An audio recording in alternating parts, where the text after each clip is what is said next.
Good evening, everyone. I'm Laura Ingraham. This is Ingraham Angle. Thank you, as always, for joining us. Tyrants in training. That's the focus of tonight's angle. Is Donald Trump at risk of being America's first real political prisoner? I thought a lot about this over the weekend. Now, with the unconscionable financial judgment in that New York civil fraud case, the Fani Willis debacle in Georgia, the efforts to knock Trump off state ballots, and of course, let's not forget Jack Smith's January 6th criminal prosecution, what else are Trump supporters supposed to think? Now, there are various ways that despots cling to power. Political opposition is eliminated through censorship of opposing views, intimidation of free thinkers through harassment, and also show trials, of course, and imprisonment of the opposition. That's all part of it. And then there's always the threats to family members and financial ruin. Well, Donald Trump is facing all of that. Now, how do we know this is all political? Well, aside from New York's totally novel application of fraud statutes or Fulton County's spurious claims that Trump is running some kind of RICO enterprise, there's this obvious point. Had Trump just quietly retired from politics, none of us would have heard about Letitia or Fannie or Jack. Russia and its Biden-era ally China, well, they're pros, aren't they, at destroying dissent before it gets too powerful. They're brutally vicious and efficient. China subjugates and tortures Uyghur Muslims. Russia crushes the pro-freedom protesters, imprisons Navalny, then announces a sudden death. Now, anyone who challenges the ruling authority now knows the same fate can happen to them. Now, by the same token, loyalists who prove themselves, to be, real followers of the movement, well, they get special privileges and accolades. And that's exactly what the leaders of the Get Trump crew are hoping. Watching this, you could see, Fani Willis was, if standing on business, was a witness. I also saw today, frankly, was a clinic in Black womanhood. He's a fraudulent businessman, and eventually those house of cards fall down. But Tish James was really smart. There were many winners today when the Court of Appeals opinion was issued. Special Prosecutor Jack Smith and his brilliant legal team. Yeah, with communist dictators, now we know what we're getting, right? We're getting tyranny. Dissent is not tolerated, period. Of course, all supposedly to protect the tranquility and security of the motherland. Bull. In North Korea, Russia, China, the rule of law is perverted and it's weaponized against inconvenient forces. Everyone knows the game. Security forces, government lawyers, judges, they're not independent. They're all political hatchet men for the Communist Party. And since 2015, when Trump announced his run for the presidency, official forces in Washington have been unleashed on him, from the deep state to the Russia hoax to the low-life DA in Manhattan. They call him pro-Putin as they scramble to put him in jail, bankrupt him, and even come after his family. And by the way, they brag about it.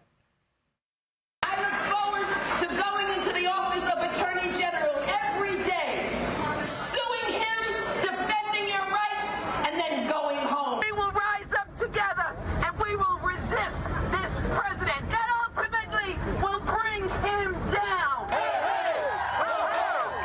Donald Trump has got to go. And Friday, she bragged about getting her political scalp, claiming it was gonna help the little guy. Today, the court, once again, ruled in our favor and in favor of every hard-working American who plays by the rules.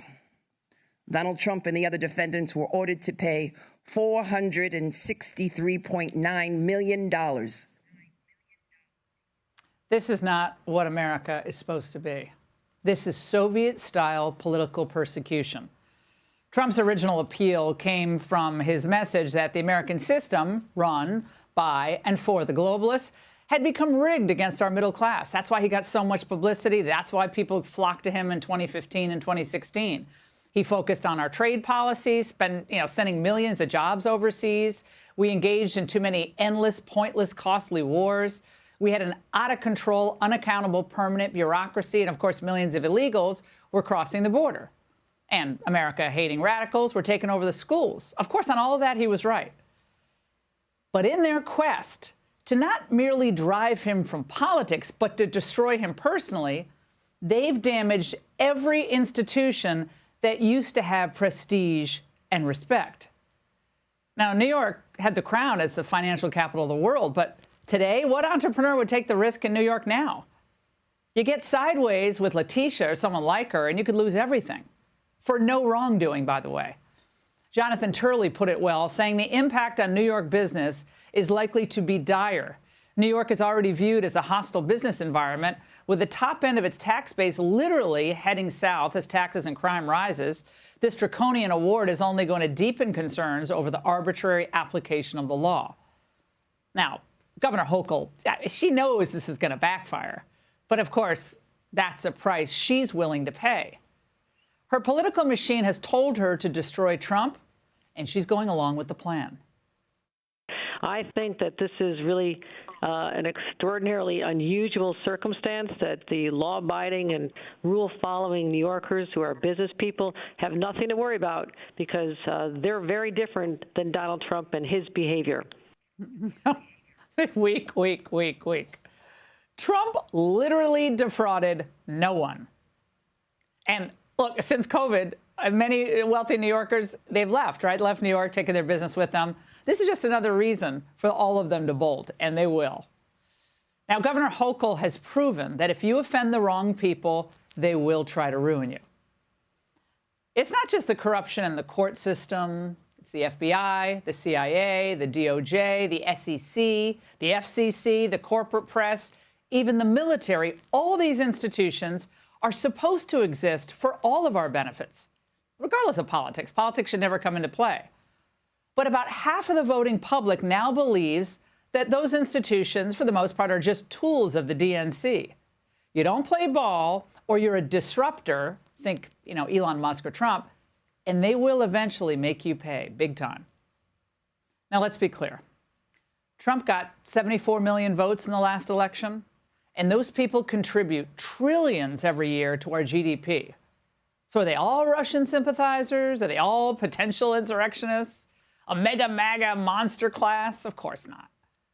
These are decent patriots who simply want the government to work for the American people. There are none so blind than those who refuse to see. And in their rabid zeal to stop Trump, the establishment has not only sacrificed their reputations, but the credibility of key American institutions. At this point, every country in the world understands that the FBI and the CIA are nothing more than branches of Biden's re-election campaign. That's a terrible message to send to the world.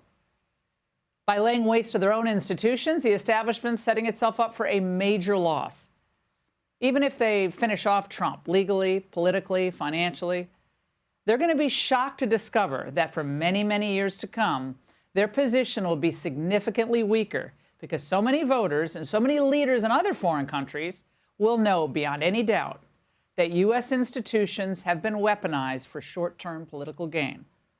So people like Biden, Blinken, they can huff and puff about Putin all they want, but to the rest of the world, they're going to just look like hypocrites who will do whatever it takes to destroy their own political opponents. Look, if they had their way, Trump would rot in jail for the rest of his life. We all know that. So when Biden talks about democracy or freedom or following the Constitution, that is just empty rhetoric, no more meaningful than the phrases we hear from dictators all over the world. We can only hope that the voters correct this situation and give us a government that truly respects the will of the people. Otherwise, this notion that America stands for freedom and liberty will become harder and harder to take seriously. And that's The Angle. Hey, Sean Hannity here. Hey, click here to subscribe to Fox News YouTube page and catch our hottest interviews and most compelling analysis. You will not get it anywhere else.